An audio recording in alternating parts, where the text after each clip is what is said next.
Right now, something in your brain is scanning the room. You didn't ask it to. You don't even notice it happening.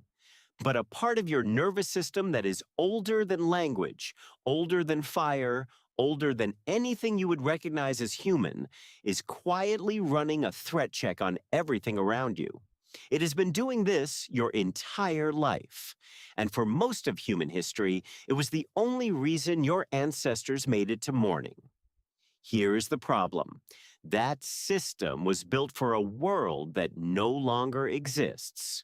For roughly 2 million years, your ancestors were not at the top of the food chain. They were prey, small, slow, and largely defenseless against the predators that shared their environment.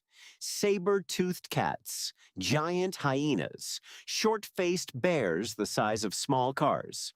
Every day was a calculation between finding food and not becoming it.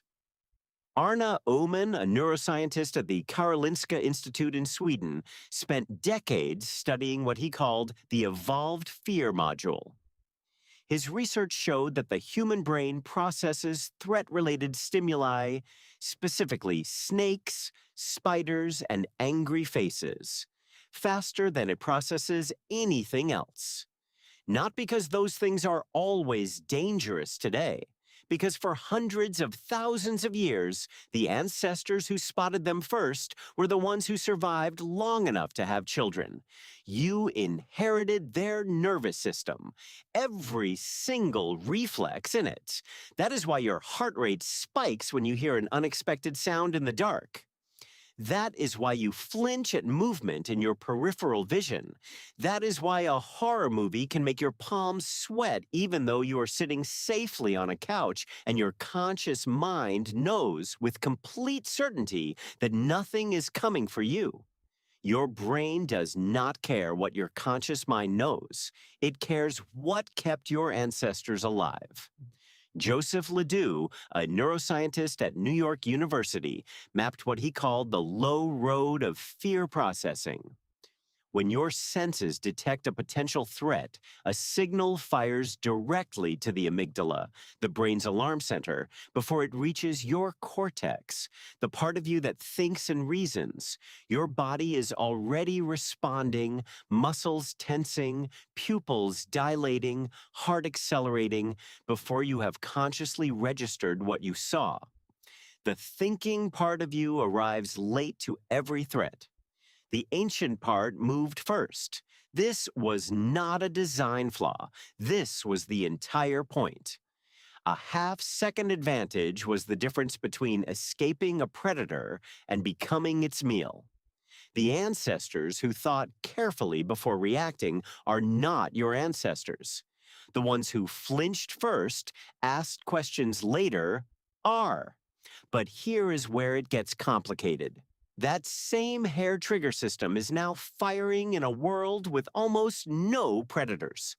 The amygdala cannot tell the difference between a lion in the grass and a difficult email from your boss. It cannot distinguish between a rustle in the bushes and the sound of a notification on your phone. It was never designed to make that distinction.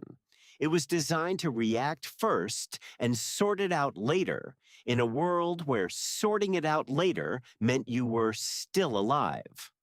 Arne Uman's research also found something striking. The fear response to evolutionary threats, snakes, spiders, heights, darkness, was significantly harder to extinguish than fear of modern dangers. People who were conditioned to fear a gun or a frayed electrical wire lost that fear far more quickly than people conditioned to fear a spider. Your brain treats ancient threats as permanently relevant. Modern dangers it can learn to dismiss. The old ones it holds on to. So when you feel uneasy walking to your car at night, your brain is not being irrational. It is being prehistoric. It is running the same program it ran on the savannah, scanning shadows, tracking movement, calculating escape routes. Because for most of the time your species has existed, that program was the only thing standing between you and death. The world changed faster than evolution could follow. Your brain is still catching up, and it may never fully get there. Because the system that kept your ancestors alive is not a bug you can patch. It is the foundation everything else is built on. Every thought you have, every decision you make, every moment of calm you feel happens on top of a nervous system that is always quietly scanning for the thing that is hunting you. Right now, it is still running. You just learned why.